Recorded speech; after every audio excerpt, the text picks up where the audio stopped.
That sound means it's episode 13 of Momentous Live. Welcome to Gray Williams, Will Silver, and our special guest, entertainment correspondent for Momentous, Ged Smith, filling in for the lovely and dearly missed Tasia Custodi, who for some reason is prioritizing sports ball over Momentous Live. Her beloved Habs are playing.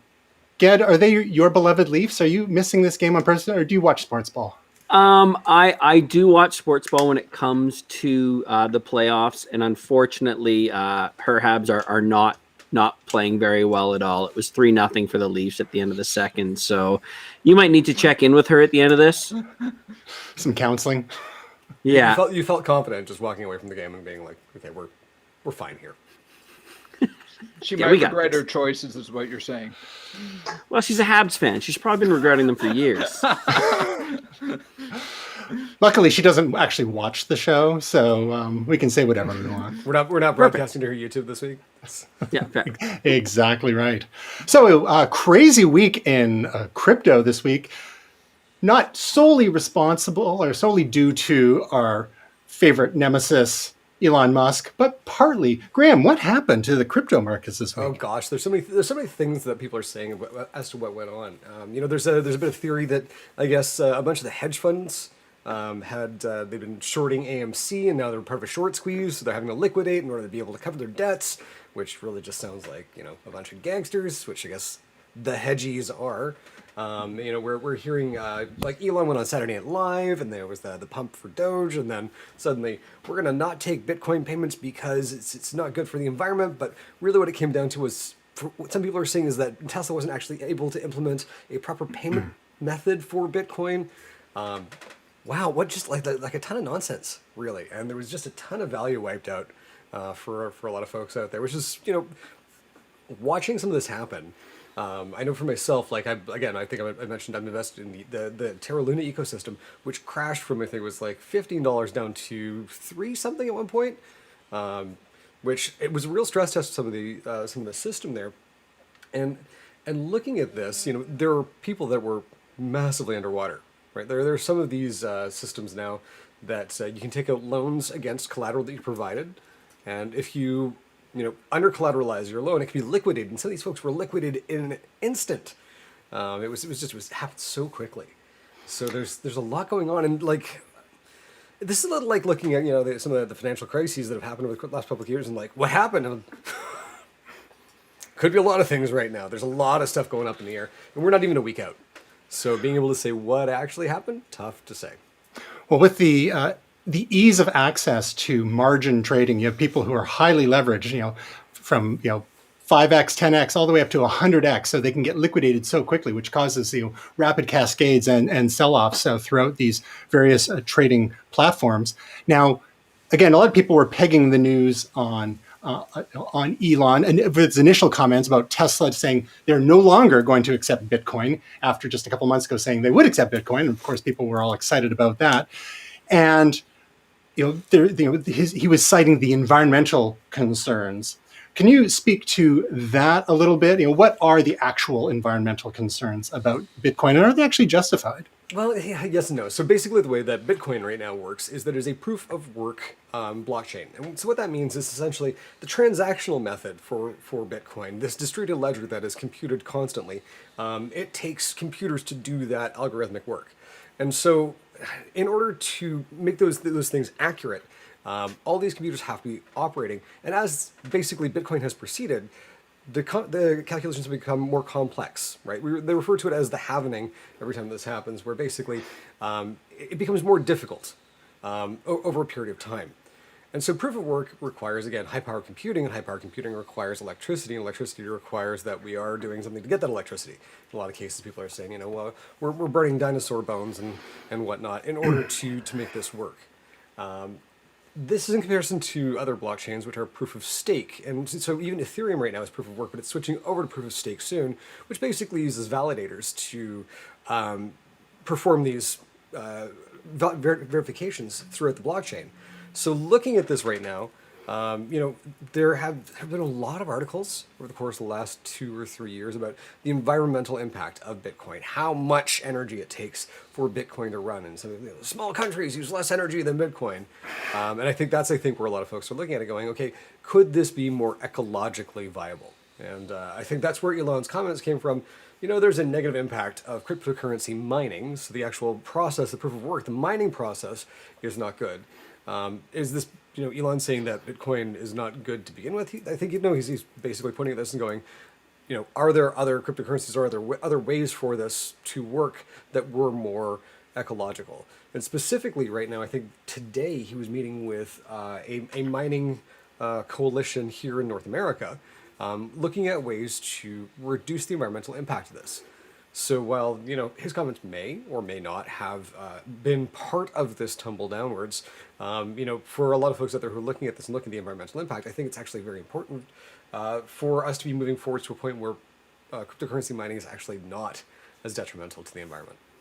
Yeah, and there are some counterpoints to that whole narrative as well. Some people would argue from an economic perspective that the mining operations tend to position themselves near where there are excesses of electricity available, near hydroelectric dams, for example, in certain communities where they have an excess of power and they're looking to get some sort of compensation for it, because the whole mining ecosystem is based on paying the lowest possible amount for every watt of energy that they're using. So some people would claim, well, actually, Bitcoin mining is helpful to the whole worldwide energy production scheme because it's incentivizing the production of cheap power and particularly green power. And some people say between 39 and I believe 74% of existing power for the Bitcoin blockchain, to secure the Bitcoin blockchain, is currently green energy. I mean, that fluctuates depending on availability of power. And also, it's kind of like funny for Tesla to say this because, sure, Tesla has electric cars, but where is that electricity coming from? How many coal plants are operating in the U.S. running to provide electricity for Tesla? So it seems a little hypocritical, does it not? It could, or this is like the I think somewhat cynical but non-cynical view is is there somebody out there that has perhaps a series of corporations that have an ingestion method for power, like say for example solar, and then a storage method, say for example like the Tesla Powerwall that they can provide to cryptocurrency mining consortium. Can you see kind of where this might go? Where Elon's looking at going, yes, we're not taking Bitcoin because it is too ecologically impactful. By the way, want to make your mining setup greener? Here. Solar City, Tesla Powerwall, ta-da! Now you have no impact on the grid whatsoever. Bingo. The other aspect to the whole situation with the crypto crash in the last week is, and also to be clear, Elon said that he didn't sell off any of his own personal Bitcoin stake or Tesla's Bitcoin stake, aside from that 10% they sold a number of weeks ago, just basically to test the system. So he's long Bitcoin, it seems. But what I think happened with the scuttlebutt is that there was pressure maybe from the board because some of their tax credits are probably contingent on the so-called greenness of their investments, where they keep their treasury reserves and whatnot. So there's some stuff behind the scenes we're probably not aware of. But the other part of the crypto crash in the last week seems like it could have been some of the news out of China. Now, what happened there? So what we're looking at is China is trying to launch the digital yuan, right? Like this new cryptocurrency that they are looking at. And crypto inherently, a lot of folks have said that it's censorship proof, because of the nature of proof of work and proof of stake, trying to, one, falsify transactions, and two, block transactions, very, very difficult. Their own cryptocurrency and their own digital currency efforts so far have been, I don't know if I'm pronouncing this right, abject failures. Yeah, I think that translates. So in any case, like they've been looking at this, and so there have been the talks of a ban on cryptocurrency, which I think gets a lot of folks up in arms. And really, like what we're seeing here, though, is that again a number of these systems were almost a little crash resistant, right? Like we were actually seeing a bunch of stuff with the Luna ecosystem where they looked at it and went, okay, so this was way worse than we thought it would be, and we did way better than we thought we would. But here's what we learned from it over the course of the last little while. So I think, when you're looking at censorship-based governments, I think I can call them that. We could probably look at Russia. We could look at China, and censorship enthusiasts. Let's call them. Yeah. Very positive. I like that. Yeah. Good spin. Digital restriction enthusiasts, and how they haven't been able to actually have an effect of shutting these things down. You know, can they have a chilling effect? Absolutely, they can. I think though, and again, this is just a cynical view of it. Is, you know, when you do see some folks see a race to the bottom, there was a bit of a wave, I think, almost to encourage that, because really for retail investors, this is terrifying, right? You're seeing your investments kind of they drop in half, and they're down to a quarter, and they're down to a tenth. Oh my God! And then you're seeing sort of the big industrial groups, the banks, who really, I think, have taken this opportunity to basically buy in at the bottom. And you know, it was interesting to sort of see this like bounce down, bounce back up, and you know, we're as of right now, kind of on our way back up again. Like, from this time last year, Bitcoin just crashed from, I think, was it like, you know, $13,000 to $40,000? We've just crashed upwards in a year's time. We touched 60K, and it a couple days ago it went down as low as 30, but last I checked a couple hours ago it was back up to 36K US. So, you know, there's going to be volatility in the short term. But, I think so. That's the things where we're looking at things like the Cosmos network on which the Luna ecosystem is built. We're looking at Polkadot. We're looking at a lot of these other, you know, later stage blockchains, layer 3 blockchain technologies. This was like this is their nascent period. This was the stress test. This was the fire test. You know, you're gonna laugh because I brought it up a couple of times, but SafeMoon, out of everything that I had in my crypto portfolio, you know, it dumped some value. But I'm still way up on my initial investment, and it was more resistant than anything else in my portfolio. Weird one. Where's the T-shirt this week? I'm not. T-shirt I'm not wearing, but they did announce they've actually got a payment card coming this week that will not be subject to the 10% tokenomics. They haven't said how that's going to work yet. I think people are a little up in arms about it. But if there's actually a system here that does have the tokenomics, that does actually provide back to users, but also you could use for everyday payments. Again, this is kind of why I was looking at Luna for their China network and payments. This one's kind of interesting. Before we lose all our mums who are watching with, you know, tokenomics, bleep blorp, one of the other aspects of the China thing, Graham, that is the fact that they were supposedly going to be banning mining happening in China, and so that would push a lot of the mining operations outside to other parts of the world. What do you see as being the potential impact there? Oh, I honestly, I think it's just talk. Mm-hmm. Like they've said these kinds of things before. Yeah, and really that's kind of what I was going back to with, you know, the launch of their own digital currency. Is I think there's an effort here to try to maintain some control of the situation. So let's say that they do move out of China. So what? But if they make it harder for people in China to buy and sell, that's another story too, or get fiat in and out. Things, right? Yeah. And I mean, the Great Firewall. Because they talked about both things. Yeah. The Great Firewall of China had limited success, and really, like the very nature of crypto. I mean, we're even looking at some layer 3 technologies. There's one called the Secret Network, which basically has almost that coin tumbler effect. Which the idea behind those things was basically to mask where transactions were going through. You know, in order to basically break cryptocurrency, you have to break the internet, and. Challenge accepted. Yeah, Russia's tried, China's tried, and they're just not good enough to be able to do it. Like every time they take one step, you know, the people who are trying to beat them are 10 steps ahead. And this kind of goes down to the zero-day exploit thing, right? Which is, you know, no matter how good your security is, the hackers are always going to beat you. And I don't think there's anybody in those governments who is good enough to beat the people who they're currently up against. So I'd say good luck, but I don't mean it. So just stay out of crypto, guys. You got to save more for Graham to buy out. So, in other news, speaking of electricity, Ford's new electric F-150, the F-150 Lightning, is designed to convince truck drivers they need an EV. And not only is Ged Smith the momentous official entertainment correspondent, but Ged, you are also in the automotive industry for years and years for a couple of different companies. You can tell us a little bit about that and what your take on this story is. Yeah, for years, before I was at BMW Mini, I was actually at Ford, only I went under my alias, Ged Smythe. It's my yeah.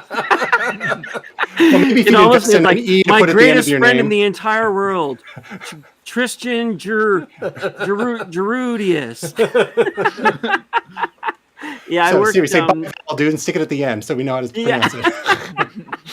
Yeah, I worked for Ford for a few years, and it's interesting. I don't think you're going to capture your avid truck goer. I mean, if you think about what the demographic of a guy who loves a truck, who uses it is, their chances are of them being around something where they can power their vehicle in the middle of Algonquin is not super high. However, a couple of years ago, people in Canada, and specifically Ontario, is like 42% truck. Like, it was crazy the amount of trucks that were being sold. And the majority of these people are suburban, city-dwelling individuals. And I think you're going to get a lot of this clientele with ranges up to 300 miles, which is, I don't know what that is in normal speak. You're probably around 500 kilometers, the ability to tow 10,000 pounds. The greatest feature of this truck, however, is the front area is called a frunk, and it is insulated, so you could technically turn it into a cooler. Now, on that premise alone, this seems like a great idea. It even has a drain thing at the bottom. You can open up the bottom of your frunk, and you can drain the ice out when all of your non-alcoholic beverages have been consumed out of the front of your vehicle. I also think this is a very interesting step for Ford, because the two people that have run the truck world for the last 15, 20 years are Ford and Ram. Now, the last 3 years, Ford has lost to the Ram product for Truck of the Year. So while I think it's very interesting that Ford is really making a move to that electric platform, you have Ram sticking Hemi engines in station wagons. So I really think this is going to be your difference maker. You have these two trucks that have literally been battling it out for, God, literally 40, 50 years. And you've got Ford that's going to make the move to electric, and you've got Dodge that's trying to jam more cylinders under the hood of literally a Chrysler Pacifica. They have a Hellcat of a minivan this year that puts out a bajillion horsepower and it's ridiculous. Soccer moms will love it. Seriously, soccer moms need to get to Costco instantly. But there are some interesting practical implications. This truck has enough power on full charge to power your home as a generator for 3 days. And obviously, I mean, none of us really live in an area that is ravaged by natural disasters. But as much as I poke fun, sorry, I said natural, not environmental, like the SWAT team outside your house. True story. But yeah. But if you look at states, or the areas like the Kansases of the world, they get ravaged by tornadoes. If you needed to power a home or keep fresh food, I mean, this could literally be the difference between the safety of your family. So as much as I poke fun, there is definitely an interesting need for the product itself. I also love that they're continuing with Fordpass. So I got to beta test this with Ford Motor Company Canada when I was with Ford, and how they started to interact with their vehicles via the app. And it's interesting because it will give you real-time updates as you book a trip. It will watch your consumption in real time, so that if you need to make a stop, if you need to charge, it will, and it will do it based on the amount of load you're carrying, what your consumption of electricity is. So there is a lot of cool stuff with it.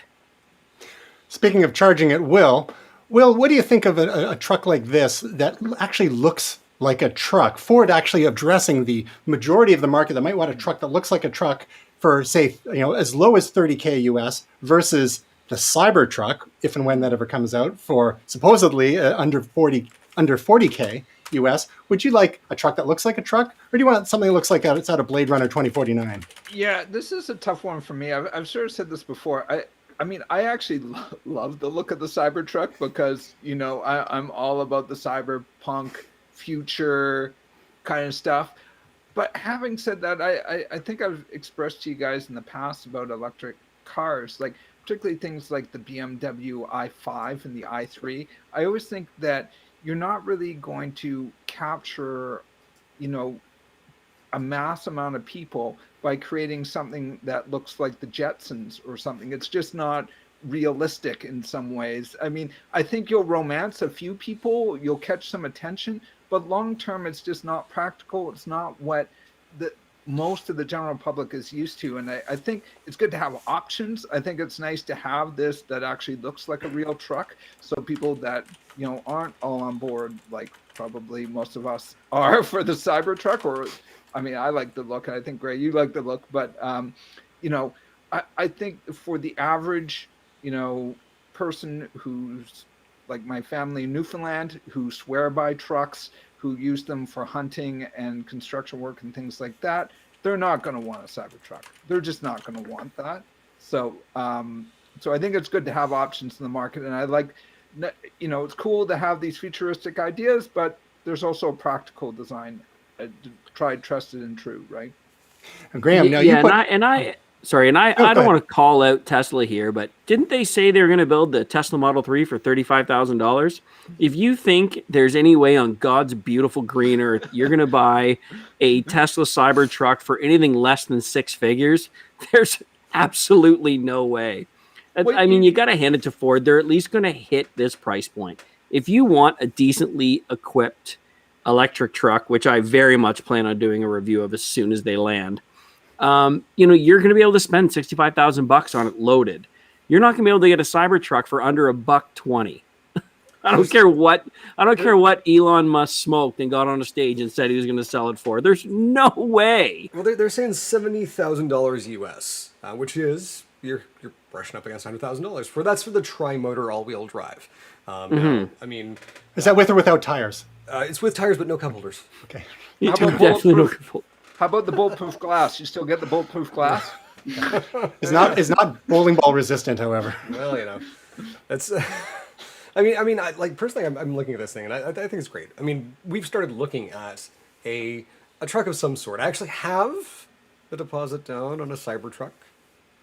Because why not? Of course, $100, wasn't it, for the deposit? It was. I pretty low bar. Elon could probably use that money every once in a while, so I'm sure he's invested in Bitcoin, which is great. But you'd prefer it if he invested in something else like SafeMoon, I'm sure, though. I'm across all cryptos, so we're good here. The Frunk is great. Tesla did actually. They were the ones who originally brought the Frunk to. Well, I shouldn't say that. Actually, that's not Volkswagen Beetle. The Volkswagen Beetle had a Frunk back in the day, but in electric vehicles. And so, looking at this, something that could be insulated, that can run your house. This is actually the promise of all of our electric vehicles. And looking at this, it's great. This is exactly what we want to see, because I think a lot of folks out there, for whom, for whatever reason, electric vehicles became a political statement. That they were against the coal rollers. For one, there was when I lived in New West, there was one fella who, for whatever reason, worked and lived in BC but had Alberta plates. I think it was probably cheaper insurance, possibly. But he was a coal roller, right? He had the big pipes up top, and then just had detuned his engine to the point where he was burning more gas than he needed to, and was way to own the libs. I felt quite. I'll show you. Felt quite owned. I actually pulled up next to him at one point. Hope your kid doesn't have asthma. I pulled up next to him at one point at the gas station. I think it was almost like 3 times the price of what I was paying. I feel really owned right now. Well done. So you filled up and took a nap. He was still going. Just wake me when you're done. Right. And so looking at this, whether it's Middle Canada, Middle America, the F-150 is an incredibly popular model. And huge. So it's best-selling vehicle in North America, isn't it? Yeah. Has been off and on for 20 years. Yeah. And it's interesting, actually, because we do see a lot of North American vehicles actually will be shipped around the world as they kind of reach acceptable North American end of life, which is usually 3 years after release. What is wrong with you people? But they do find their way around the world, which does mean that we could see the proliferation of vehicles like this over the course of time as they move out to other parts of the planet. So this is I think, a net good thing. I love the look of it. Will I take one for a test drive? Absolutely, I will. Good on you, Ford. Good on you. Well, speaking of international markets, I believe one of the great controversies in the UK right now is if they're going to refer to the Frunk as a fruit or a fronnet. Oh.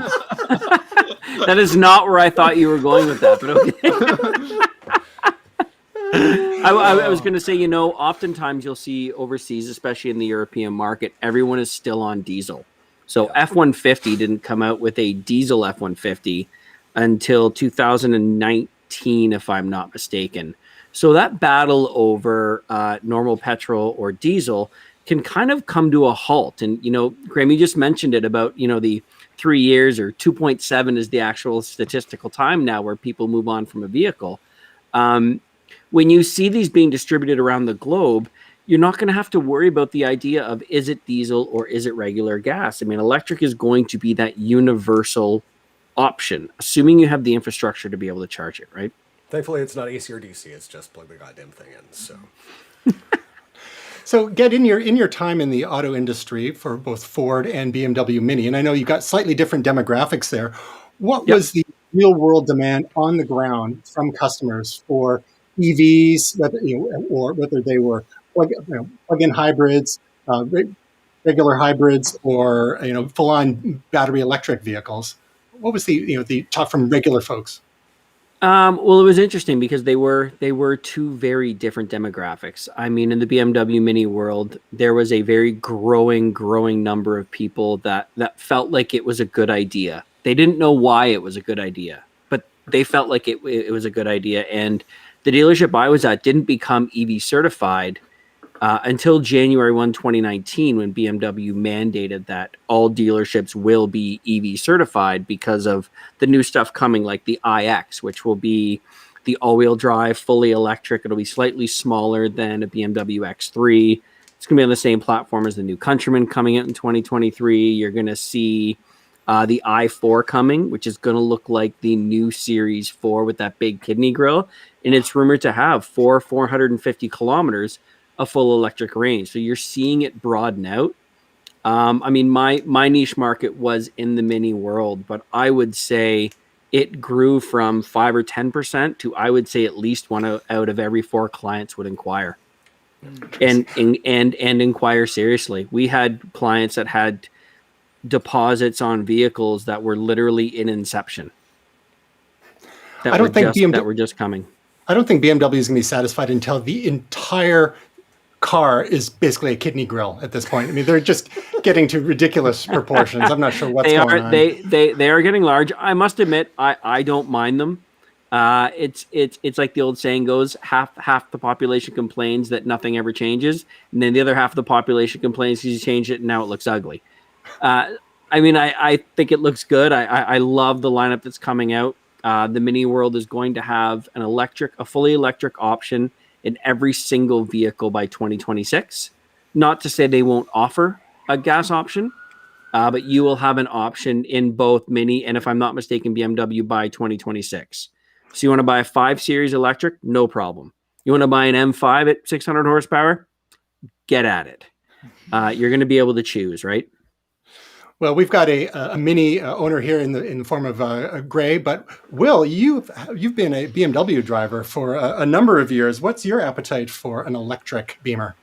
I think I'm really keen on electric. I mean, I would like my next car to be electric. I love BMW because I love the engineering. We also have a Volkswagen. My wife has a Volkswagen. We love that too. Few more issues with the Volkswagen, but the BMW has never had any issues, and it's about 14 years old at this point. That's the key. One of the older ones. It's never had any major issues with it, so I've been pretty fortunate in that regard. But yeah, no, I'm keen. I really want an electric car. I'm not so much a Tesla person, I have to admit. I mean, I love the Cybertruck, but the other models don't really excite me that much. And I guess it's also my bias when I say I want it. I like to see cars that look like cars.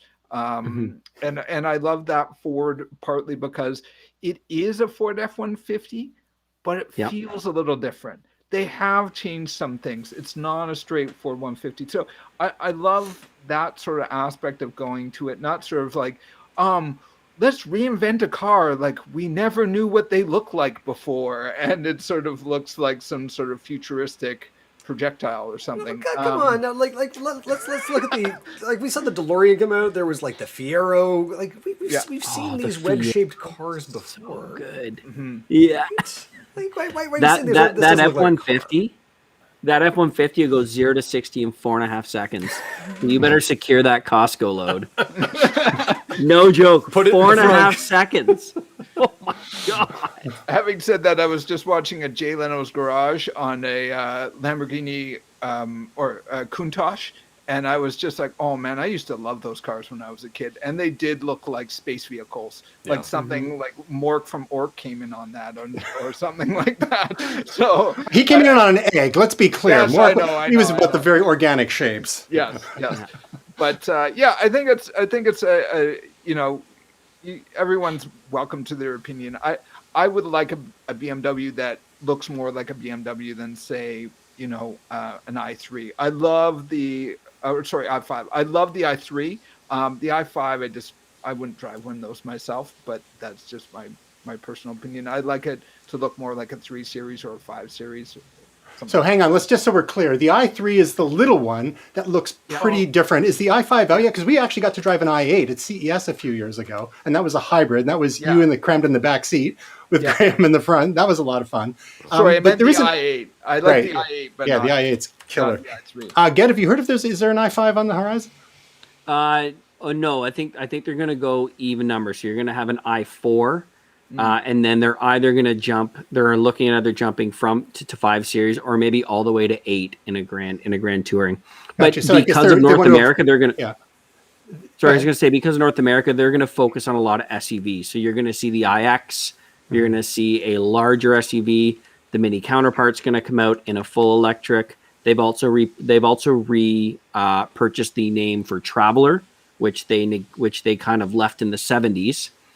They've repurchased the rights to that name, so you're going to see an all-electric, no motor option available in a Mini for 2024, which will be like the old Countryman. And Graham and I can talk about old Minis here. So like that 2013, 2014 Countryman that was that smaller R60 chassis, you're going to see that as well. I guess the side benefit of sticking with the even numbers for the future i models is that they won't end up in conflict with the Intel's line of core processors. That's right. I'll take about the same amount of energy to run those, so it's fine. i5, i7, what are you talking about? Oh, i8, oh, that's fine. That's as Intel is left in the dust by Apple Silicon and others, but they're trying. Yeah. So if you go a little too fast and drive a little recklessly, you could end up permanently disabling yourself, and no one wants that. But if you do end up with some disabilities, Apple's got your back because they've just previewed a whole bunch of powerful new software updates designed for people with disabilities, whether they're born with them or... Wow, that's the transition of 21. My goodness. Well done, sir. You could probably start your Ford F-150 with that watch. If you double clench. Well, I'm trying to unclench right now because of that segue. Wow. It's funny you joke, but I think BMW is one of the first partners for the Apple. Is it the phone or the watch that you'll be able to start your car with? We talked about that. The watch. We did that too, didn't we? In CES 2015, I seem to remember with Gray, we were like using a watch or a phone to call an i3 from its parking spot. Yeah, it was the Samsung Gear Watch, I believe. Yeah. Oh, okay. And the i3 just drove up to come and get you. Now, Michael Keaton was doing that back in 1989 with the Batmobile, so let's not get too far ahead of ourselves. Right. So these new technologies include assistive touch for the Apple Watch, which looks remarkable. I mean, we see some of the, you think of some movies where people are able to control devices by moving the digits on their hand. So instead of needing another hand to actually use the digital crown or depress the screen, now, in future versions of watchOS, you'll be able to control what's going on your watch with different gestures of the same hand that the watch is on. It's pretty cool stuff when you look at it. So in addition to the watch technologies, they're adding eye tracking support for iPad, more image support for VoiceOver in their Apple's operating systems, such as iOS, and then more hearing aid support. So the Apple's MFI program, which is for official partners to make accessories for various Apple devices. There's going to be a series of made for iPhone hearing aids, which is pretty wild as well.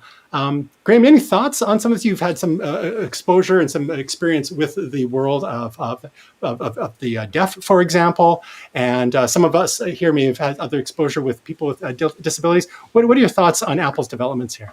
These are fantastic. And so what I would let's actually, because I want to put a pin in something. I want to put a pin in the actual future use for this. Okay. We're gonna put a pin in that. We'll get our impressions here. But I mean, for folks with, just basically limb differences, disabilities, being differently abled, this is obviously like a huge update. And like, even for folks who don't, I'm going to use these features. I can't tell you the number of times, and I was actually talking to a bunch of people online where they're like, how often do you actually touch the phone with or the watch with your hand, or how often are you confirming things with your nose? Because you've got stuff in your hands, and you're literally sitting there going, and then you answer a call with your face.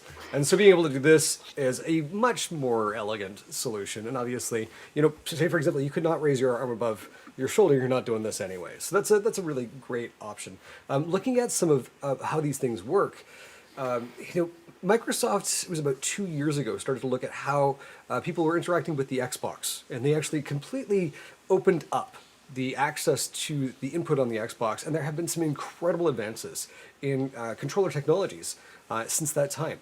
And they've made that available now. I think Nintendo is leveraging it as well. So looking at accessibility from an interactive standpoint, I couldn't be happier with what they've done here. Well, as they say, accessibility helps everyone and harms no one. And just like you say, Graham, there are times when maybe you've got grocery bags in one hand and you need to do something on your watch, whether it is answer a call or unlock your car in the future and so on, and just be able to do that with the same hand rather than using your nose, which may have a mask on it anyway for who knows how much longer. July 23rd here in DC. Can I also say too? I don't know if you guys know this, but when I was in university, I actually worked for 8 months as a co-op student with an organization called the Reach Disability Foundation, which is run by Sam Sullivan, former mayor of Vancouver. And one of the things that Reach does is that they sort of adapt or create assisted devices. So basically, one of the issues is that a lot of technology out there, even a simple thing like getting a CD, not that we use CDs that much anymore, but CD out of a CD case, are just not, designed for differently abled people. So one of the things that organization did was come up with different ways, and things like computers were a big challenge, mice, keyboards, things like that. So again, this is, I think, Tristan, from Limestone and e-learning, there's a whole market for making technology easier to use for everyone, because really, these devices are primarily aimed originally at, able-bodied people and not people with different challenges and different abilities. And we all might find ourselves with one disability or another as time goes on, be it temporary or permanent. So I think we can all applaud these sorts of efforts. Absolutely. So if I can just go back really quick. Yeah, you got that pin. Go get it. Yeah. So this is obviously this is Apple pursuing two paths, one of which is, just fantastically beneficial for folks who are differently abled. The other one is that they are training us. They're training the rest of us right now. Mm-hmm. This is a quiet beta program for how we are going to control Apple glasses. When you look at it, all of these things, eye tracking on the iPad, okay, and we now have a cursor control that we don't have to touch anything in the air. We have confirmation. We have state-based stuff. This is Apple, and they're going to be doing all of the data gathering on this to figure out what works, what doesn't, how accurate is it. It's funny because even the hand washing feature that they had earlier this year was part of this program.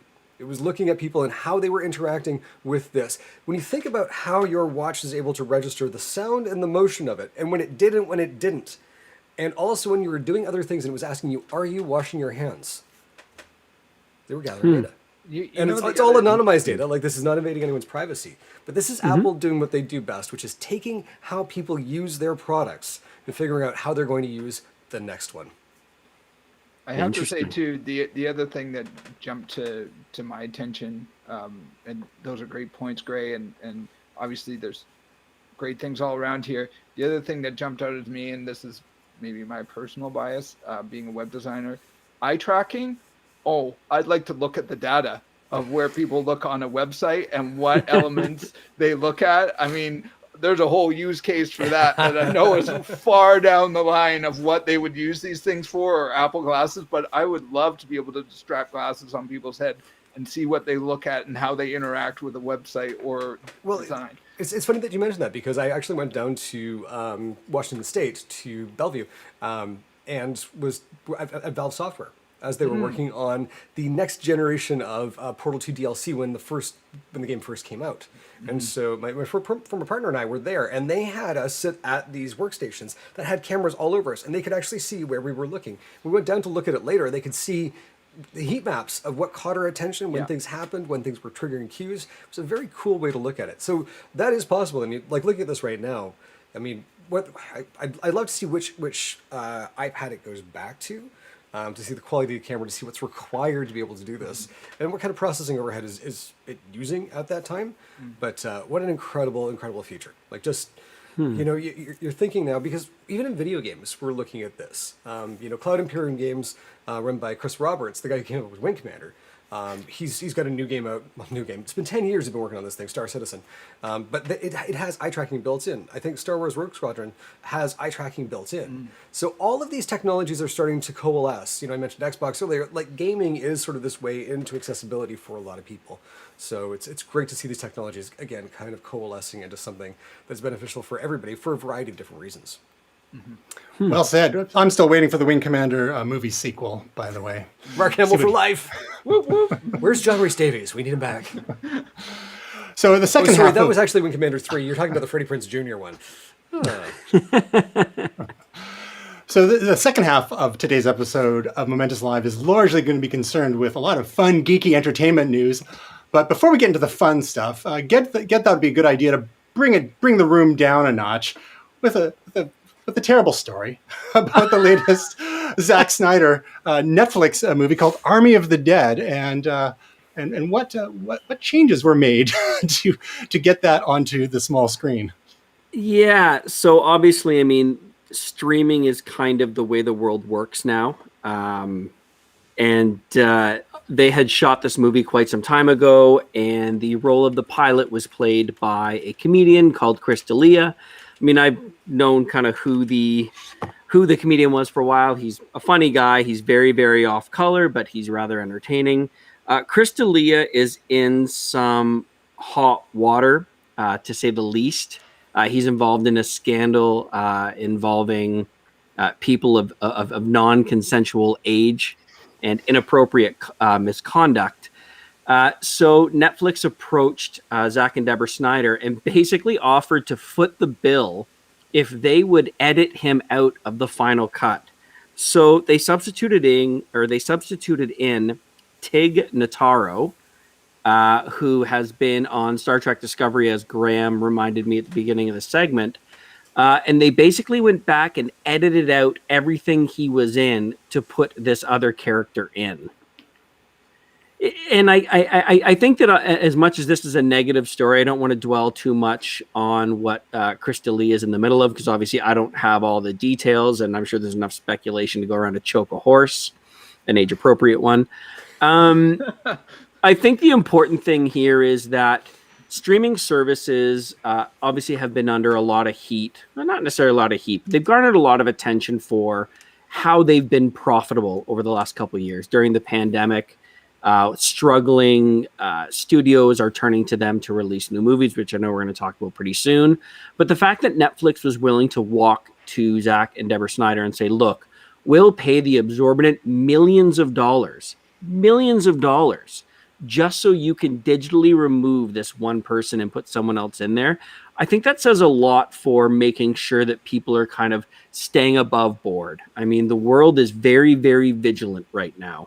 And I think it's important to make sure that these guys are taking the appropriate steps. And the last thing you want is to launch that movie with Chris D'Elia making some sort of comment and end up with one of those boycott Netflix movements or God only knows what, right? And this isn't the first time this sort of thing has happened before. A couple of years ago, we had a movie that Kevin Spacey played a large part in, and Christopher Plummer ended up stepping in to replace him. And that a lot of that was, had to be fixed in post, basically, as they shot the separate scenes with Christopher Plummer, just like they've done here with Tig Notaro. But the tech angle to this is kind of interesting because I think a lot of the way certain shows, be they TV shows or movies, are shot nowadays, there's more and more green screen involved. And there's a lot of scenes, especially during COVID times, where the actors aren't even in the same room together. So it can streamline the process a little bit. Like you said, it was still a pretty expensive decision they had to make there, but it was probably enabled by the level of technology that is used in production nowadays, and it probably helped them do the deed they had to do. Not the Crystalia kind of deed, the post-production sort of deed to make this happen. It's rough. So I was just reading another article about this. So basically what they didn't do is they didn't paste Tig in over top of Chris. They reshot these scenes, and essentially they were looking at plates where other actors were either present that they could insert Tig into, or they would replace the scene entirely, so they had the dialogue basically, ADR'd in over top. So it was, Snyder said, I had to do this incredible technical experiment recreating every scene shot for shot. And so they did the work of taking Chris completely out of the movie and basically gave Tig the space in those moments. Not mapping it over, but basically almost clearing it out by a plate or, again, via reshoot. Really cool, very slick stuff. Well, they don't look the same, so Tig and Chris, they couldn't really just just Photoshop, like those Christmas cards you can get where you put people's faces on and they sing a song. Yep. Couldn't really do that with Tig over Crystalia. I don't think it would fit. Like having seen Tig's work, I'm just thinking that they traded up here because Tig's a badass. So Dalia's on the end part of his career. No one-liners. I mean, he was funny about 12 years ago. Yeah. The thing too is you gotta give kudos to editors as well, because I mean we also saw a little bit of this in Falcon and Winter Soldier where it's sort of semi-confirmed, if that's a thing that you can say, semi-confirmed. Why not? That there was a whole thing that was a whole storyline that was removed from that, and one of the things that the editors did were because they do pickup shots over the shoulder, other angles. So they actually edited that in and then just did the voiceover over top. And that was the way of deleting that whole storyline, was to do these sort of voiceovers with secondary shots. So, I think there's another example of just, editing and digital technology just teaming up. I found a secondary article here that actually goes into more detail. That says the only actor that Notaro shared a scene with was Ana de la Rega, and it took half a day's shoot. They pantomimed or filmed with Notaro's assistant, Patrick McDonald, wearing a green suit anywhere that Tig had to touch another actor. And if there was footage that did not sync up with the existing footage, they used a CG scan of her body to create a digital version that they get. So this actually is not amazing. Just plays. This is, wow. That is next level. And again, Netflix shows up and says, we'll pay for it. Just please make it happen. Do you know the other one that popped into mind? I know this was a billion years ago. It makes me feel old, but remember The Crow, when Brandon Lee passed away and they actually digitally put it in his face in a bunch of shots. So great reference. Great reference. Without getting into the nitty gritty of the principles of doing this, basically disappearing someone on allegations as opposed to full on due process. One could say there's the whole where there's smoke, there's fire. What I really want to know is are they going to go back and cast a new lead in Leonard Part 6? That's out in the world. It's done. Or who knows? Or the legacy of the Jell-O Pudding Pops commercial canon. Canon. Lowercase c. Sometimes the past has to be left behind. Just leave it. Yeah, so it's like no one's talking about rebooting old Jell-O commercials. Leave the past behind, kill it if you have to? Kylo Ren? Yeah. There we go. Yeah. Speaking of questionable sexual exploits, why the James Bond franchise complicates Amazon's talks to acquire MGM. So Amazon, in looking to bolster its efforts with Prime Video and Amazon Studios, is rumored to be willing to pay up to $9 billion for MGM, a good portion of which that value is the James Bond franchise itself, estimated to be worth $5 to $6 billion there. Ged, you're Mr. Fabulous Flix. What's going? Why is this trickier than it might seem? Can't Amazon just buy MGM and then therefore get the rights to the James Bond canon Well, and do what they no. want, make TV shows and everything? No, they really can't, because of a vegetable that you never wanted to eat as a kid named broccoli. But before that, I mean, Amazon's been trying to buy their way into entertainment for a long time. I remember not too long ago writing an article on how they were looking at buying up AMC for $5 billion. As the pandemic hit, they reinvested a ton of money in capital and assets, and the world shut down. So Bezos was looking at cutting a check. And Graham, I remember you and I talking about that would be chump change to buy them out of debt. I mean, they've been trying to get into the space for a long time. The issue with MGM, obviously, is that the Broccoli family has the final say in anything that happens with James Bond.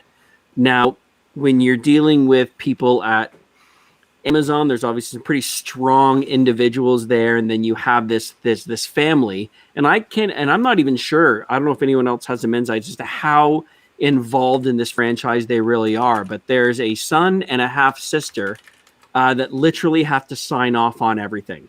Now, there's a good and bad with this. I mean, obviously, I'm sure all of us here are James Bond fans. We all have our favorites, and we all have ones that we don't love. But ever since Dr. No, this family has approved everything that got released. And I can't think of a single James Bond I have not enjoyed watching. There's some I didn't love, but there are some, like, everyone is great. Oh, come on. Leave Quantum of Solace alone. But I mean, the fact of the matter is that there's two ways to look at this. They've done a good job hanging on to these rights, but at the same time, there's no way that Bezos and Amazon are going to sit by and let someone else give it the thumbs up. So no, it's a very complicated, sticky situation. I mean, do we really know why Jeff wants this, don't we? So he can play James Bond? Oh, even better. There you go. Wow. Now, Apple actually tried to buy the release for the new one, No Time to Die. They offered $600 million for the release just to have the rights in Apple TV Plus. And it went kind of all the way down the chain. Everyone gave it the thumbs up. But the heirs to the broccoli fortune, God, I could say that like 20 times. It's just funny. His and her broccoli gave it the no, because their big thing is they will not allow these movies to be launched on anything other than a theater. And I have a caveat that I want to tangent off at the end of this conversation. So remind me, as Graham would say, I'll pin it and come back to it. What are your thoughts on that they just won't allow a streaming service to launch it? Well, this is a really difficult thing too. Thanks, Gray. Is that the family were the ones who bought the rights and produced it from way back. Now, there's some whole weird tangent around the whole Thunderbolt movie and the division of rights and how I think it was Never Say Never Again. It was one of the other ones. So there's a whole weird story here. And the newest generation of broccoli are taking the gauntlet.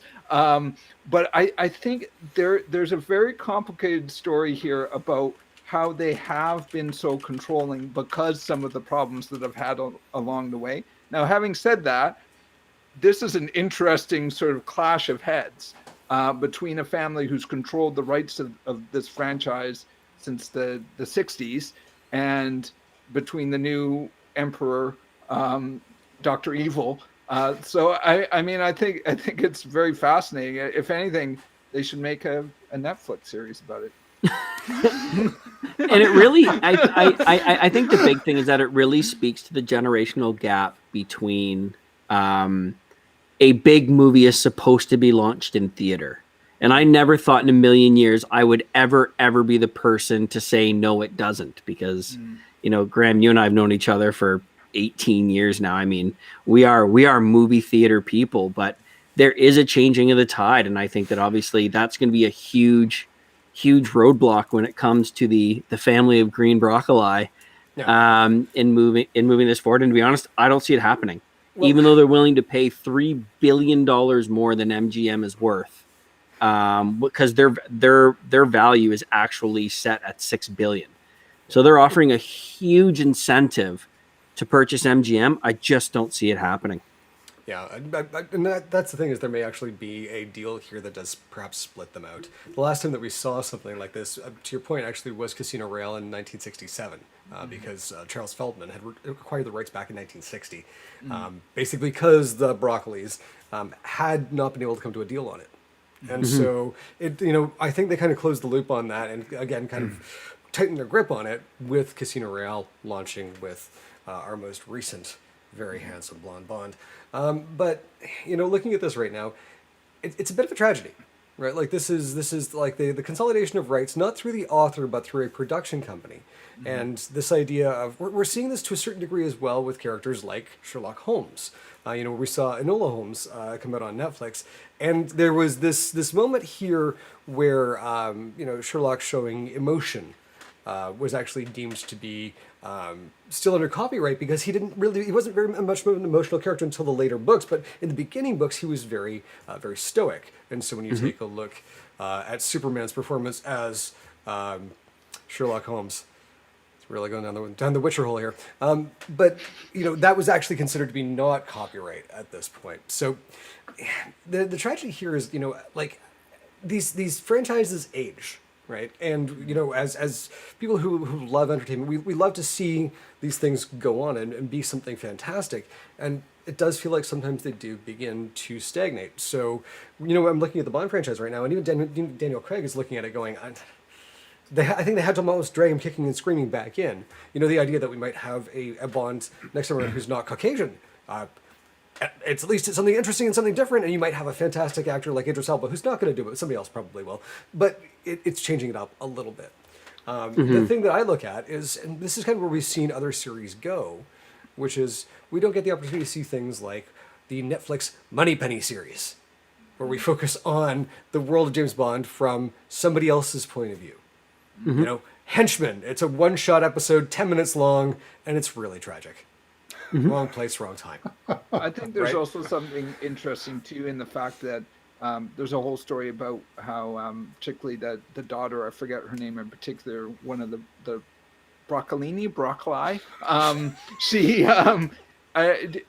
she's one of the driving forces in this, and there was a big hard shift when you get to Casino Royale, when you're talking about Bond movies, particularly where Pierce Brosnan had left it with the was it parasailing off of a melting ice flow with the disappearing car and the lasers from space. And then you get into, they take a hard shift, Daniel Craig, new Bond, muscular, gritty, real, in-your-face, visceral action. That opening sequence from Casino Royale where it's, he's chasing people across, and it's not technology, it's hand-to-hand combat, it's jumping on cranes, and they modernize it when the Bourne movies come out.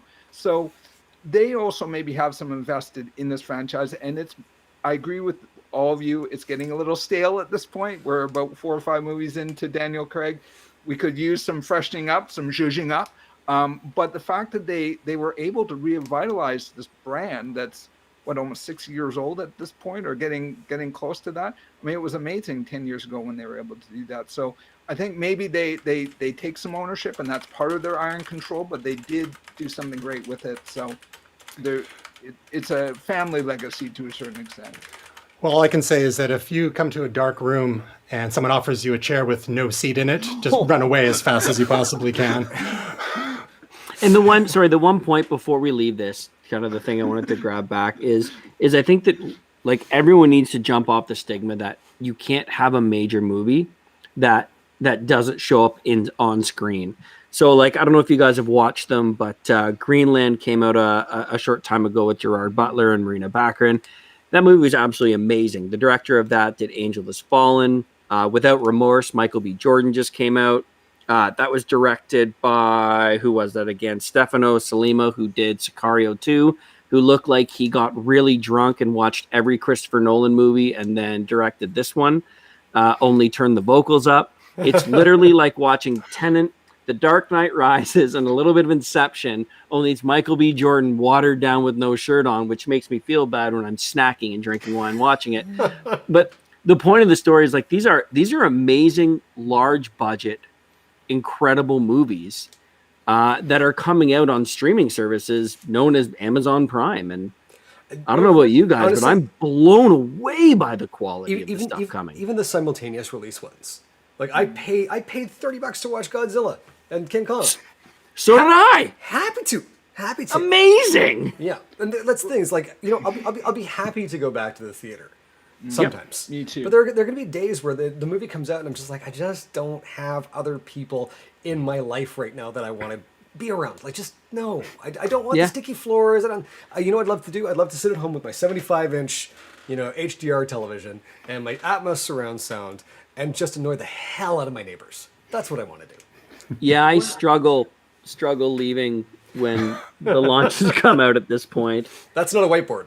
That is No, that is a 130-inch 744 Atmos system on segregated power at this point. It's way too much fun. But that was also like a couple Oscars ago, wasn't it? Like a shock how many movies were if not simultaneous, were mostly on Netflix. Even something like The Irishman. That was the one that for me blew my mind because this was a Scorsese. If you're a certain age, Scorsese movies are like huge. And this was mostly on Netflix. I think it released in some theaters, if I remember, but it was a limited release and it was mostly focused on Netflix. So you're absolutely right, Jed. Like that was a big game changer. Someone who shoots on 70 millimeter film launches on a streaming service. That is obscene. Well, I think there was a health and safety issue there, actually playing that in theaters because of people falling asleep. They could have some ergonomic issues. Someone might steal their wallet. 3 hours. It's cool in that shade. Yeah. Just to beat this Bond issue to death a little bit more, there is another angle to this, and one is that would MGM, I mean, they're obviously, if they want to sell, if their board of directors like, we need to sell this, and the Broccolinis are making it difficult, I mean, I don't know if there could be some potential litigation there, or could we potentially see a split, sort of a variant of what we ended up with the Star Trek franchise, where we had the movie rights in Paramount and the TV rights stuck with CBS. Does this seem within the realm of possibility? Buying MGM without Bond, I'm trying to think of an analogy, but it's just useless. But what if MGM made great movies in 1995? Like, if you don't have Bond, they're offering $9 billion and their vested value is $6 billion, and they're saying Bond is worth 5 of it. Now, I'm not a mathematician, but it's worth about 18 cents without Bond. But what I'm saying is that what if there was some sort of jiggery pokery that could be done whereby Amazon got the bulk of MGM and TV rights to Bond, because ultimately, they want to expand the universe. But the Broccoli family held on to movie rights because it seems like they're in love with the legacy of cinema, as evidenced by the fact that they want movies to premiere on the big screen. So, I mean, just putting that out there as a little thought experiment. I'm not sure if anyone's thought that through. That could be an interesting take where you have this bifurcation of the Bond universe, and then they can, the Broccoli family can say, well, we still got our wishes in some sense, but Amazon, and MGM kind of got what they want. So who knows? Just putting it out there. Well, the other thing is that they have, they're controlling it, and they have moved studios before. They were with United Artists. Now, United Artists fell apart, and so they went to MGM. And so there was a whole negotiation there about where they were going to go, if I remember correctly. So they're not married to this. There's some history to the fact that they've taken their ball and gone somewhere else before. So speaking of brands, studios with complicated histories of rights, we've got a new installment from Marvel. They dropped the official teaser for Eternals. And now I have to confess, Eternals debuted in the comics about 1976. And by rights, I should have caught that back when I was collecting comics as a kid, but I wasn't deep enough into the catalog to be following Eternals, and I was more a DC kid at that point anyhow. Will, can you set us up here? What's the Eternals about, and what are your thoughts on this coming to the big screen? So this is there's a whole big complicated story here, but let me start by saying I'll maybe put a pin in some of the other stuff. A lot of pins today.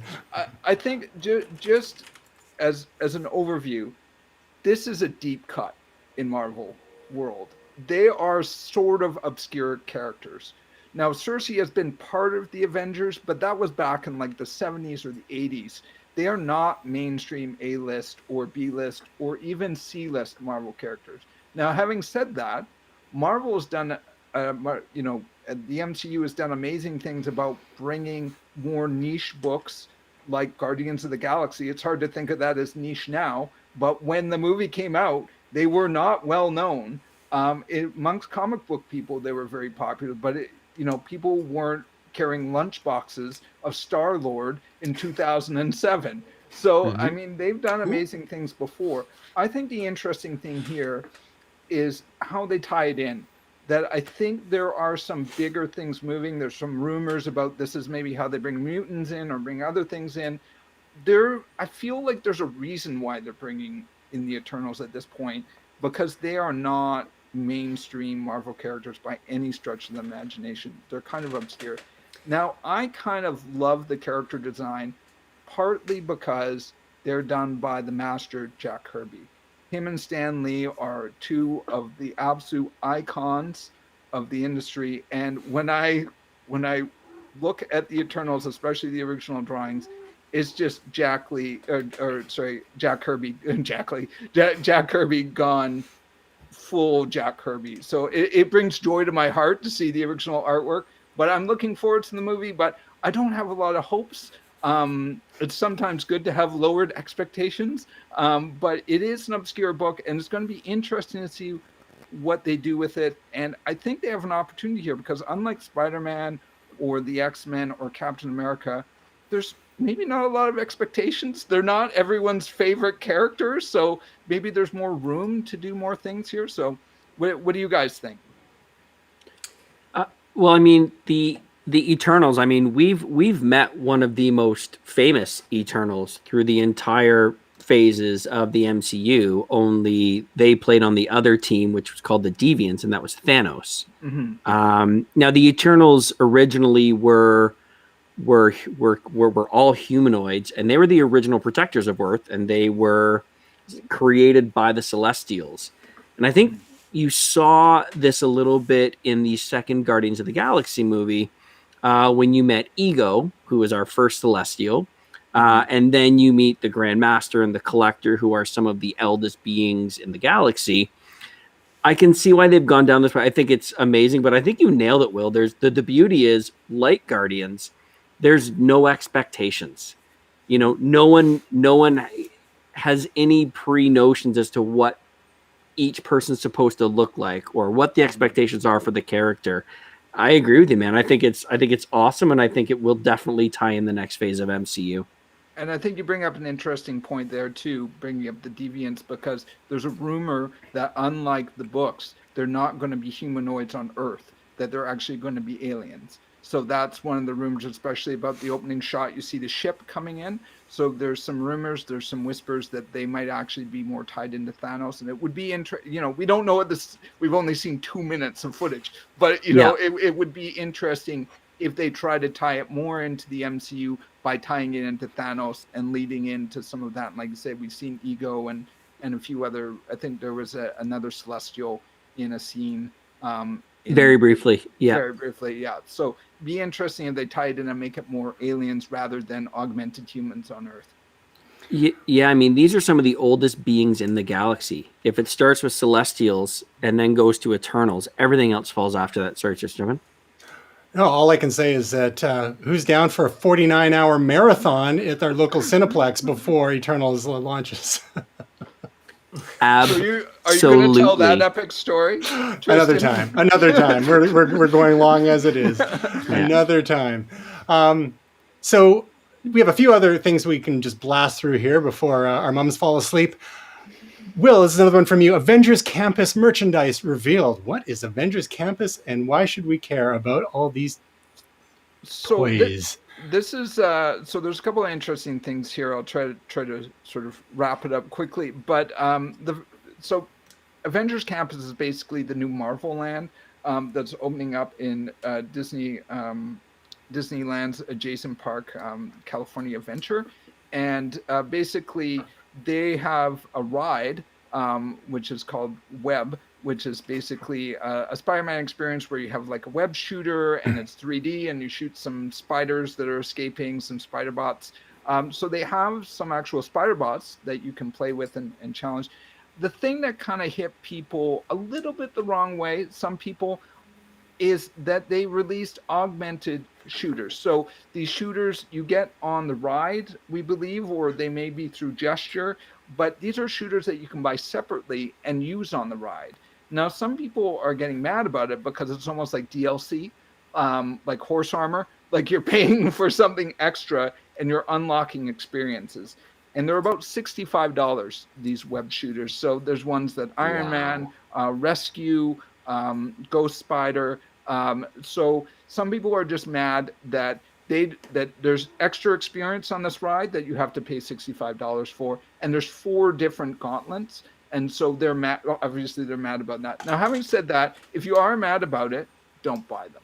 That's what I would say. Do you get to keep these? Yes. You get to keep these? Yeah, then we're fine.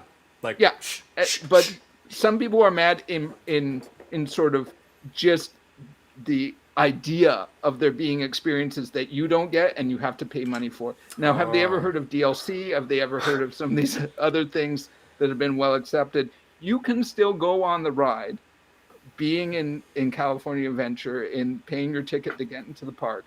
You do not have to buy these. You can still experience and play the ride. So. Well, it looks, I mean, if I was about 45 years younger, it might look cool to me. We've got so much left to talk about. I think we're going to have to do a follow-up episode with Ged sometime. But one thing that's important that I wanted us to touch on before we hit the end of the month is that earlier this month in Canada, it was Mental Health Week, and all of May in the United States was Mental Health Awareness Month. And I think we can all agree that the last 15 months or so have been pretty trying for a lot of folks with various lockdowns to different degrees around the world. And I know we've all probably experienced our own challenges in being apart from friends and family and being limited in the activities we can do and some of our normal routines, be they exercise and whatnot. So I wanted to highlight a couple of articles that came across our desks a couple of weeks ago. One of them was 5 quick daily hacks for your mental health. And some of the items that they mention there had to do with, just remember to eat something. We're sitting on our computers all day, people working from home. So we tend to be quite sedentary. So step out for some fresh air, do a short mindfulness or meditation exercise for those. If there are lots of apps that can help you with that. If you're new to mindfulness or meditation, some people have a prayer tradition that they can tap into as well. Again, remembering to eat, hydrate is important too. A healthy brain helps with mental health as well. So you got, your brain likes lots of water. Scheduling time for distractions and short breaks, making sure that some people go by the Pomodoro method. Every 20, 25 minutes, they have an alarm go and they get up from their desk and move around.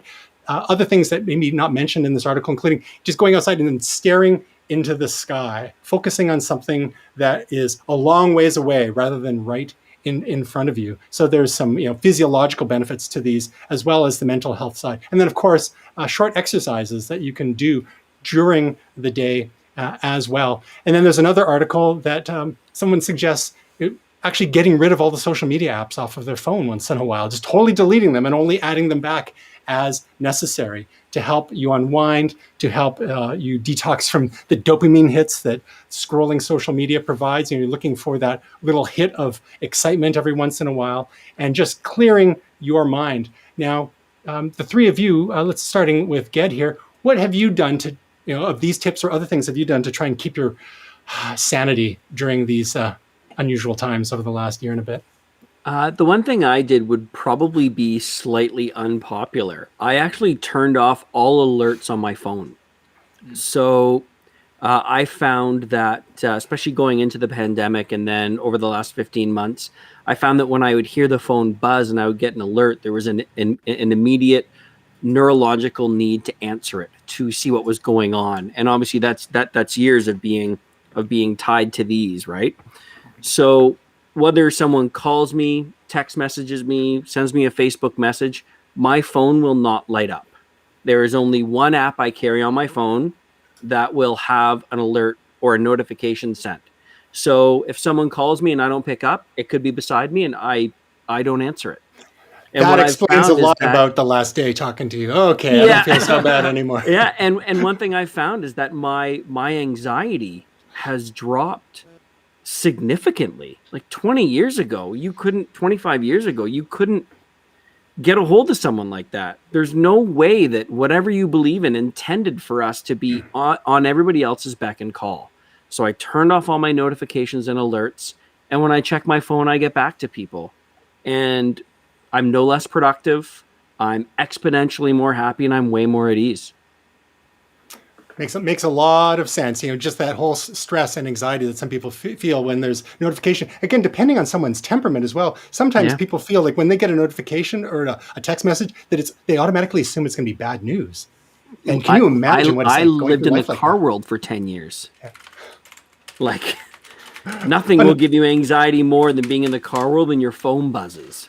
It's another recall. Oh my God. How about you, Graham? Video games, straight up, Destiny 2. This weekend, I went on and I beat the re-release of the Vault of Glass raid, which was actually released back in 2014. And by which I actually received the right to purchase a Vault of Glass collectible ring. That is the way that I unwind, and after I'm done here, I'm going to go do that. Is that why you're not playing Outriders with me?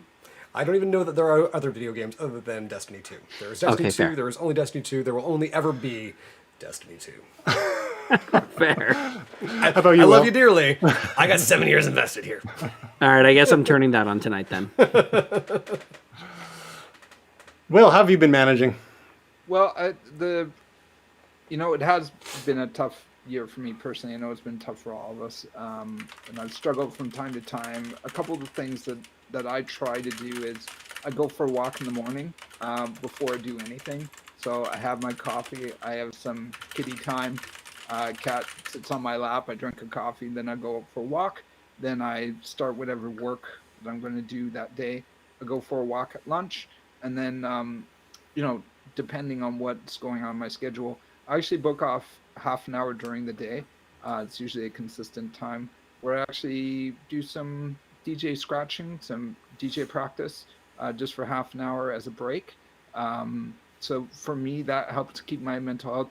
But to be honest, it took a long time for me to get that pattern down, to put those things in my life. And it does help. It's not the ultimate solution, but it's certainly a big step. Good stuff. I think pursuing hobbies has really helped a lot of folks over these times. So rediscovering past interests or discovering new ones and pouring some of one's free time into that, especially with the lack of social interactions some of us have been suffering over the last little while. So that's it for our stories this week and issues. Thank you so much for sharing with us. Ged, you are the proprietor of a wonderful YouTube channel that's been going for a while now. Can you tell us all about Fabulous Flix? Fabulous Flix started actually at the beginning of the first pandemic. During the first lockdown. I think we're still in the same pandemic. I'm not even sure what day it is. And it was, a lot of my friends who are my age have kids that are like 10, 12, 15 years old. And we were all very fortunate to grow up in a time of some incredible movies. So from the very late 70s through the early kind of late 90s, early 2000s. And I started Fabulous Flix as a way to help my friends remember these amazing movies and share them with their kids. So for the most part, they started pretty low key. I was literally sitting in this position. I had no equipment, just like a wired mic, and I wrote write-ups on Facebook and posted them on YouTube, and it was good because it allowed me to reconnect with people I hadn't spoken to in 20 years and And the feedback was really positive because they'd be like, oh my God, I totally forgot about The Princess Bride. Or I totally forgot about, Top Gun, or forgot about all these other ones, or Romeo and Juliet. And it was a great way to reconnect. And then it evolved a little bit, and I started there's a playlist on there called The Walk Around Guelph. And that started because I found that during the second lockdown, people started getting very toxic on the internet. And rather than, especially towards our local politicians. I mean, I'm okay with people disagreeing with what people are about in terms of their platform. But, attacking a guy and his family who happens to be the mayor or a business owner for something and going after them personally, I found that the world just got super toxic. So I launched this series called The Walk Around Guelph, where I sit with business owners and local politicians. I actually have our MPP on in a couple days, and I'll have our mayor on probably next week, to really shed a shining positive light on them as people. So what life is like at their house, what they've been doing with their kids. The premise of it is, what are 3 things they're watching over the pandemic and then over the next 30 days. And then at the end, I ask them, if you wanted someone to understand more about you, what would you tell them to watch? But it's really just about shining that light on people. Also, I've noticed that there's a lot of people in our community that are doing some very, very cool things with charity. So allowing them to shine a light on that, like talking to a lady who owns a secondhand clothing store about Tampon Tuesday was a very humbling but very, very cool conversation to have, right? To remove that stigma. So that's Fabulous Flix. It was born out of this pandemic. And I know it's been a while. I know I'm about to get that shot. I know it's been a while since I posted anything because I've been doing a bit of a different passion project with golf course not too far from here, doing a lot of member engagement videos. I was fortunate to pick up some skill set in the last year or so on video production and digital storytelling, and I've been taking that skill set to help out some of the people around me. Well, that's fantastic. So to hold people over until such point as a new Fabulous Flix episode drops, can you just give us a quick rundown on the last episode, which I believe was about 4 weeks ago? The Happy Madison. Yeah, and why we need them right now. So I can't share this story because I'm probably not allowed to, but I actually housed one of my closest friends after they tested positive for COVID. He had a 7-month pregnant wife and 2 kids under 4. So my wife and I decided that we were going to put him down here in our basement. He had a real rough time of it down here. So we'd leave him food at the top of the stairs. There's a bathroom down here. And, after he was non-contagious, we were talking about just how crappy things were. And we're like, what's the most nauseously positive thing we can think of as movies? And it was Happy Madison. So we went on this tear of like The Longest Yard, Big Daddy, 50 First Dates, Happy Gilmore. I mean, the list goes on. And what I love about it is it's so positive. It's always got a happy ending. And yeah, it's cheesy. And it's the same group of guys doing different stuff. But you can't finish a movie like Big Daddy and not smile ear to ear. And I'll be honest, man, we need cheesy happy right now. We need nauseously over the top. There's no way that would happen in real life. Because let's be honest, man, looking outside sucks. Going on Facebook, you might as well find a rubber knife. Like it's not pleasant. So we need that shot of I can't help but laugh. Yeah. So turn on some Happy Madison. Netflix has them all. So for the uninitiated, you want to just explain what Happy Madison is and who the mastermind is behind it. So Happy Madison is the brainchild of Adam Sandler. It started after his Billy Madison and Happy Gilmore movies did very well. And he basically gets his crew of hooligans, Rob Snyder, Kevin James, like they're all in these movies together. And they're a production studio that do silly romantic comedies. And they've done everything from, Blended to The Wedding Singer to Grown Ups 1 and 2, which are extremely funny.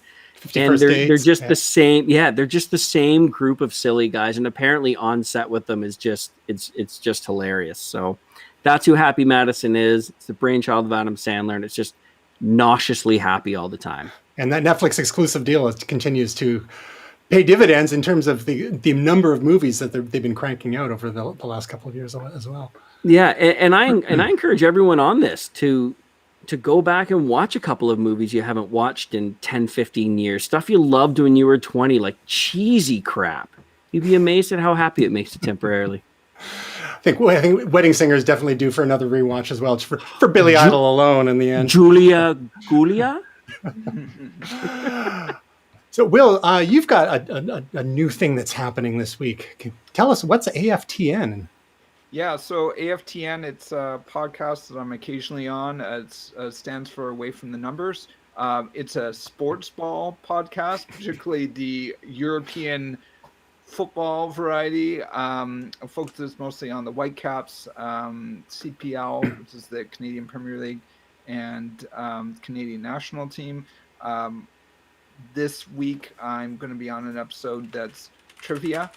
So I believe soccer trivia. Probably come out next Monday, next Sunday. We're going to do it later this week.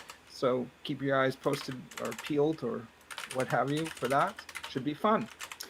Awesome. Looking forward to it. And last but not least, our absent Tasia Custodi dropped another video on us on our YouTube channel a few days ago, where she covered everything from Google I/O 2021. She did in 13 minutes what took us an hour and 17 minutes last week.